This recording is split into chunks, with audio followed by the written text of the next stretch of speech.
It was a bitterly cold evening in New York City, the kind where the wind cut through even the thickest jackets and the streets glowed under the dim yellow light of street lamps. People hurried along the sidewalks, hands buried deep in their pockets, breath forming small clouds in the freezing air. On the curb outside, a bustling grocery store sat Liam, a boy no older than 13, wrapped in a tattered hoodie too thin for the season.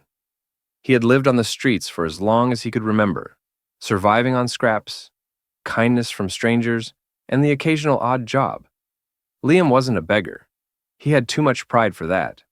Instead, he helped people in exchange for a few coins or a warm meal. That night, he sat quietly, watching customers come and go, hoping someone might need help carrying their bags. Just as he was about to give up, he noticed an older man in a sleek black overcoat struggling with an armful of grocery bags. A gust of wind knocked a loaf of bread out of one bag, sending it rolling toward Liam. Without hesitation, Liam grabbed it and ran to the man. "Sir, you dropped this," he said, slightly out of breath. The man, startled, studied Liam with sharp blue eyes that softened as he spoke. "Ah, thank you, son. I could use an extra pair of hands. Mind helping me with these bags?" Liam nodded eagerly. "Of course." As they walked, the man introduced himself as James Carter. He was curious about Liam, noticing the boy's politeness and a certain light in his eyes that felt familiar. "Do you live around here?" James asked. Liam hesitated. "Sort of. I stay wherever I can. Shelters are full most nights." James frowned. "Where's your family?" Liam forced a smile. "Never had one. At least, not one I remember." James's chest tightened. He had built an empire of wealth, but at what cost? Memories he had buried resurfaced. Years ago, he had been a young, ambitious man who neglected his family in pursuit of success. His wife, Evelyn, had left with their son, Leo, and he had never seen them again. He had searched for years, but they had vanished.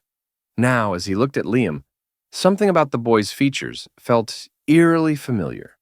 When they reached James's car, Liam helped load the bags. James offered money, but Liam refused. "I don't want money, just glad to help." James raised an eyebrow. "You're a rare one, Liam." Liam smiled shyly. "I should go."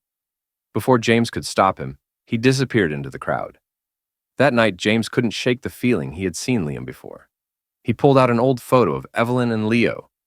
His heart pounded as he compared Liam's features to his lost son. Could it be?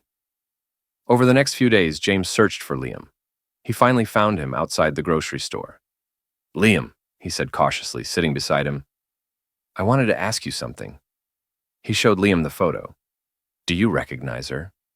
Liam's breath caught. "That's my mom. But she passed away years ago." James's heart clenched. "And your father?" Liam shook his head. "I never knew him." James swallowed hard. "Liam, I think I might be your father." The world seemed to stop. Liam stared, emotions swirling. Anger, hope, confusion. "No, that's not possible. My father left us." James's eyes filled with regret. "I didn't know where you were. I never stopped looking." Tears welled in Liam's eyes. For the first time in years, he allowed himself to believe he wasn't alone. James didn't just offer money or a home. He offered something Liam had longed for, a family. That night, Liam slept in a warm bed and James held his son close, vowing never to lose him again. Sometimes fate works in unexpected ways, and sometimes all it takes is a simple act of kindness to bring lost souls home.